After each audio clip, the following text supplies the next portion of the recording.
Assalamualaikum, salam sejahtera. Saya Kapten Rais daripada program Kurus Viral Lemak Tulin. Kononnya hari tu nak kurus masa bulan puasa, tapi tak kurus pun. Ditambah pula dengan makanan-makanan masa hari raya. Maka bertambah boroi lah korang, bertambah gemuk. Jadi untuk selesaikan masalah gemuk boroi korang tu, korang bolehlah join program Lemak Tulin. Yang bestnya program Lemak Tulin ni, kita tak pakai sebarang ubat, sebarang produk kurus dan juga sebarang alat. Masa program ni juga sangat fleksibel dan korang boleh buat dekat mana-mana sahaja walaupun dekat rumah. Dan tak kira apa pekerjaan korang. Dengan RM89 sahaja korang akan diajar A to Z, bukan setakat senaman, pemakanan dan macam-macam lagi dan rahsia yang boleh membuatkan korang kurus, inch loss, turunkan berat badan dalam masa yang singkat dan sihat. Korang sendiri pun dah tengok, dah ramai hampir 10,000 orang dah join program Lemak Tulin dan 100% peserta berjaya, tak ada lagi yang gagal. Baik lelaki, baik perempuan, tak kira umur. Sekiranya tak ada kesan lepas habis program, kita bagi money back guarantee. Untuk lepas raya ni, kita hanya ada satu batch sahaja. Satu batch sahaja. Slot sangat-sangat terhad, masa yang terhad, jadi tunggu apa lagi? Klik link dekat bawah untuk join program Lemak Tulin. Jangan menyesal.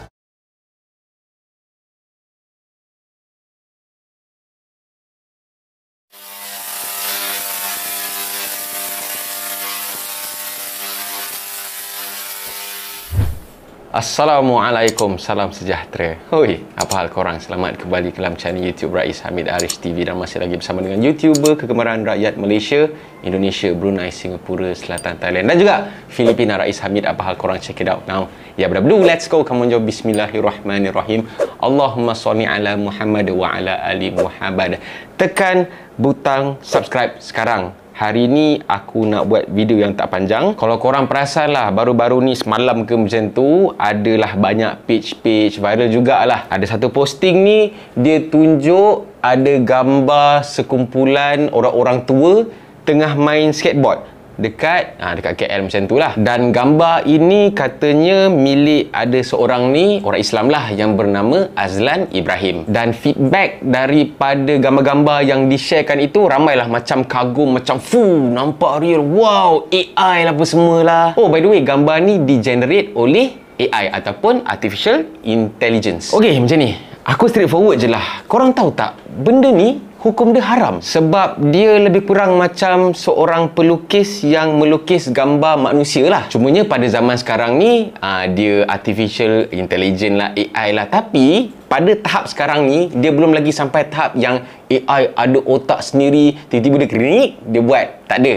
Masih lagi AI tu orang kena enter command lah, apa benda lah, kena buat something untuk AI tu berfungsi. Jadi kalau dalam isu ni, yang si Azlan Ibrahim ni lah yang buat. Aku dah tahu dah lama benda ni tentang orang kata seseorang yang mencipta lukisan ke AI ke tak kisahlah, hukum dia adalah haram sebab ada hadis sahih daripada Ibnu Abbas radhiyallahu anhu.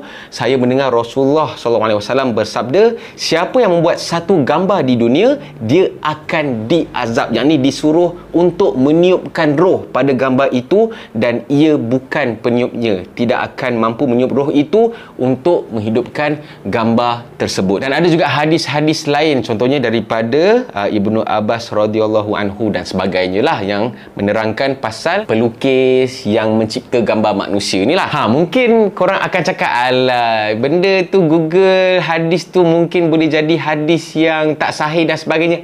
Korang dengar sendiri apa kata Ustaz Azhar Idrus. Jom. Yang pertama, ijma' ulama' jika kita melukis perkara yang digunakan untuk perbuatan syirik. Dia lukis berhala-berhala, haram, tak ada khilaf.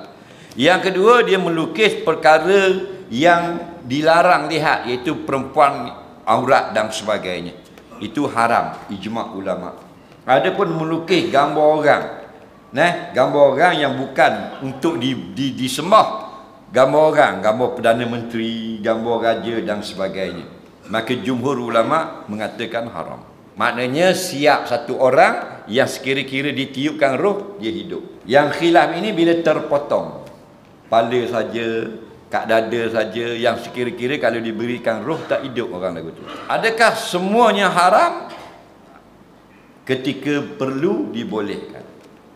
Contoh perlu lukis gambar orang untuk pembelajaran, untuk pemberitahuan. Contoh pembelajaran di universiti, kalau kita masuk kelas medik, banyak gambar-gambar dalam lab, dalam makmal belajar. Ni jantung ni orang ni begini, dia begini, dia begini. Faham tak ke?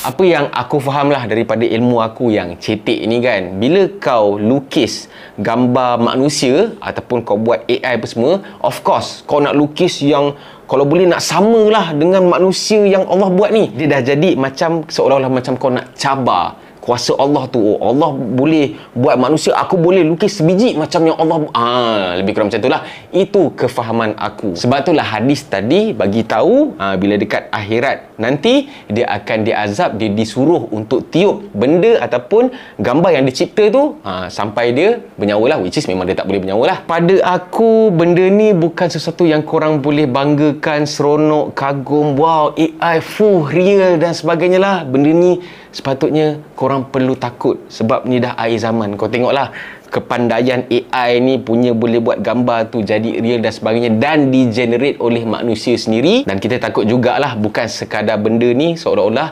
mencabar kuasa Allah, tapi juga boleh mendatangkan fitnah. Kemungkinan yang gambar-gambar makcik tu mungkin mirip dengan ada arwah nenek siapa-siapa ke, kita tak tahulah. Dah jadi fitnah pula dekat yang orang yang real tu. So, kenapa tiba-tiba aku buat video ni? Sebab aku nampak benda ni lalu dekat wall aku tadi dan aku ikut pesanan daripada baginda Rasulullah kita yang bermaksud sampaikanlah kalian daripadaku walaupun sepotong ayat. At least tanggungjawab aku dah settle. Kalau korang orang-orang yang lain nak kecam ke nak cakap alah tak moden lah, ni tak sahih tak itu, wallahualam, itu terpulang pada korang. Jadi kalau korang suka dengan video ni, bolehlah share. Mungkin ilmu yang baru untuk korang. Aku pun jahil, tak adalah hebat, aku bukan level-level ustaz pun, tapi ini ilmu yang aku tahu, jadi aku share dekat korang. Dan kalau korang ada sebarang komen, boleh komen dekat bawah dan jangan lupa tekan butang like, butang subscribe dan juga butang loceng untuk notification video-video pada channel YouTube Rais Hamid selepas ini. InsyaAllah semoga kita semua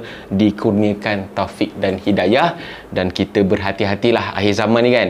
Walaupun kita jahil ke apa benda ke, kita kena ambil tahu jugalah benda-benda yang sepatutnya kita tinggalkan dan benda yang sepatutnya kita amalkan. Kita jumpa lagi dalam next video. Assalamualaikum. Bye bye. See ya.